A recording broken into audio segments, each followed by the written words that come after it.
అన్నదానం అనేది ఎన్టీ రామారావు గారు స్టార్ట్ చేశారు. అక్కడి నుంచి ఇంతవరకు కూడా ఎలాంటి ఇబ్బందులు లేకుండా సవ్యంగా జరుగుతూ ఉంది.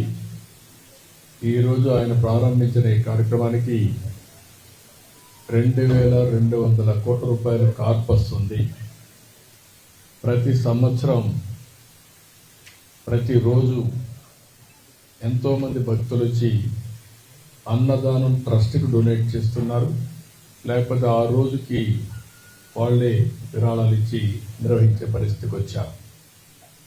ఇది ఒక మహత్తరమైన కార్యక్రమం. ఇది శాశ్వతంగా జరుగుతుంది. ఈ సందర్భంగా మేము అక్కడికి వచ్చినప్పుడు కాంట్రిబ్యూట్ చేయడమే కాకుండా నేరుగా అక్కడ ఎవరైతే భక్తులు ఉన్నారో వాళ్ళకి అన్నం వడ్డించినప్పుడు ఉండే తృప్తి ఎలకట్టలేదు. అందుకనే ఫ్యామిలీ మెంబర్స్ అందరూ కూడా సర్వ్ చేశాం.